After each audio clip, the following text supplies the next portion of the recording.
This is Pediatric Insights, Advances, and Innovations with Children's Health, where we explore the latest in pediatric care and research. I'm your host, Dr. Corey Cross. Today, we will discuss how acetaminophen can induce metabolic acidosis in children. With us today is Dr. Jyotna Gatanini. She is the Division Chief of Pediatric Nephrology at Children's Health and an Associate Professor at UT Southwestern. Dr. Gatanini, thank you so much for joining us today. Thank you for having me. So, before we dive into this topic, can you share a bit about the nephrology department at Children's Health? Tell us a little bit about your team of experts and the wide range of conditions you treat at Children's Health. Sure.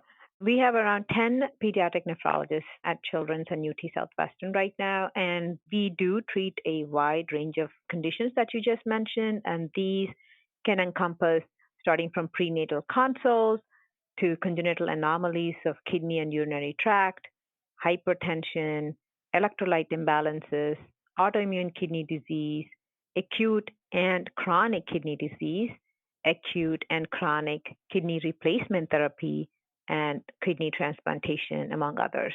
You obviously treat a wide range of nephrotic conditions, but let's discuss something that's really relevant to all pediatricians and parents: acetaminophen induced acidosis. And for those of us listening who aren't aware, the brand name of acetaminophen, the common brand name at least, is Tylenol, which is obviously a very common medication for children to take. So tell us, Dr. Gatanini, what is acetaminophen induced acidosis and why should doctors be aware of this? I would refer from here on out acetaminophen as Tylenol because I think that's what most parents will relate to. The physicians also relate to that very well. So, acute Tylenol overdose is well known to physicians and results in severe and potentially life threatening liver disease. That's well known. We study about that in the medical school. We've seen patients over our journey in training and in practice. However, what I would like to talk about today is Tylenol induced acidosis. So, this is rare and significantly underdiagnosed condition. And this is because of long term use of Tylenol and is usually seen in the hospital. So, I would first preface by saying parents not to worry about this at home because there are certain risk factors that your child needs to have before they can develop this. And the risk factors include female gender, malnutrition, infection, antibiotic use, and the few antibiotics that are particularly make this susceptible, kidney failure or renal failure, and pregnancy. What happens in these patients who are susceptible is that long term use of Tylenol, most importantly, at the therapeutic doses. That means the doses that are actually prescribed and are okay to prescribe when you use that in long term, these patients have the predisposition to develop metabolic acidosis. And this is described in hospitalized children or adults. Now, when you talk about prolonged use, is there a specific length of time that you see as a threshold? Unfortunately, no. There are more than 50 cases that have been described with this condition, and each case varies because there are risk factors that keep adding on to the Tylenols. So it could be 5, 6 days of regular dosing of Tylenol, or there are patients who have taken it for 2, 3 weeks on top of their risk factors. So, you mentioned some case studies. Are there ones that you feel our listeners should be particularly aware of?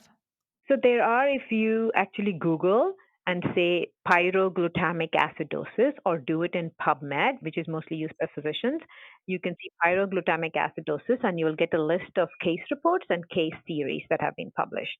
That's very interesting. And so it sounds like there are children who are predisposed to this, that the general parent having the run of the mill child probably is not going to come across this. For the pediatricians, what signs and symptoms should we be looking for if we have a female patient who happens to be on antibiotics and taking Tylenol for a little bit of time? What is it that we're looking for?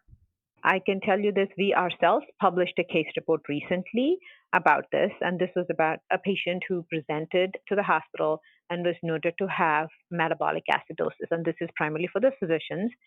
So these patients, when you encounter a patient with metabolic acidosis, which has high anion gap, of course, we'll all do a workup for high anion gap metabolic acidosis. And most of you might be very familiar with the mnemonics that are commonly used, like mud piles and Kussmaul.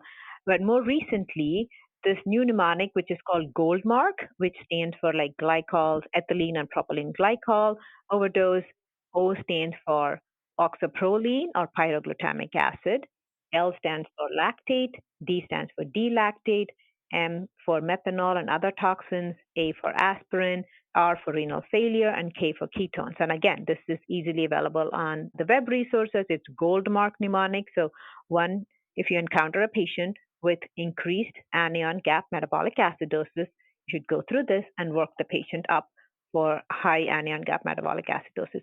And the symptomatology would be you would notice that in a patient who's been hospitalized, obviously, and has increased respiratory rate because they're compensating for metabolic acidosis. That would be the symptomatology that you would notice in a patient. And laboratory workup will show high anion gap metabolic acidosis. And at that point, you will do the workup, including urine studies, which will help you narrow down your differential. That makes a lot of sense. So, do you feel that the parents have a role in preventing this acetaminophen acidosis, or is it really just on the medical care expert that if the child comes in, that we keep this on our differential diagnosis if we're seeing this high anion gap metabolic acidosis with a compensatory or compensating respiratory rate?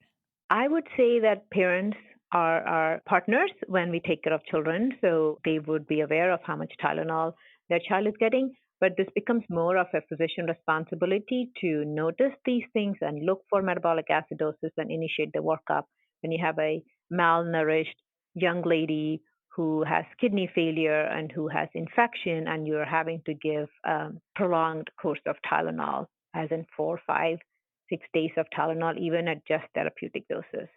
That makes sense, and that's a very good point. So this is at therapeutic doses. This isn't the same thing that we think about as pediatricians where a parent is giving multiple medications that happen to have Tylenol in them and not realizing that they gave a cough medicine that also had Tylenol, and then they gave a decongestant that also had Tylenol, and that they're giving multiple doses of the same medication. This is where they're taking it completely the way they should, and their body is just not reacting. Absolutely. Prescribed therapeutic doses of Tylenol can cause this in high risk patients. So before we wrap up, is there anything else you'd like to share? And could you summarize the take home message for our listeners today? I would say that one has to have a high clinical suspicion in high risk patients so that you can diagnose this. You can call it pyroglutamic acidosis or Tylenol induced metabolic acidosis. So you can diagnose this in a timely fashion and you can initiate effective treatment. And what is effective treatment is first withholding the offending agent, i.e., Tylenol here. And there are case reports where they have used an acetylcysteine empirically that seems to expedite the process. Of course, we don't have randomized controlled trials to say what the effect would be, but the side effects seem to be minimal, and we can use an acetylcysteine. Right. And that would make sense since that's what we use for the Tylenol overdose itself. That is correct. Yes. And then for follow up, do these patients require any additional follow up? And I'm assuming they're at risk for this in the future if they've had it once. Unfortunately, as I said, there are not thousands of patients that are described. I'm sure lots more patients have this, and it is, like I mentioned earlier, it's an underdiagnosed condition.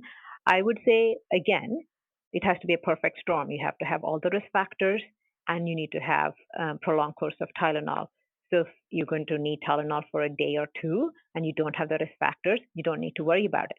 But if you do, then you have to be watchful and get your blood test checked to see what your acid base balance looks like. That all makes so much sense. Dr. Gatnini, thank you so much for being here with us today and educating our listeners on such an important topic. It was a real pleasure to speak with you. Thank you so much for having me. To learn more about acetaminophen-induced acidosis or other nephrology topics, please visit childrens.com/nephrology. That's childrens.com/nephrology. If you found this podcast helpful, please rate, review, and share this episode, and please follow Children's Health on your social channels. I'm your host, Dr. Corey Cross, and I just want to thank you for listening to this episode of Pediatric Insights, Advances and Innovations with Children's Health, where we explore the latest in pediatric care and research.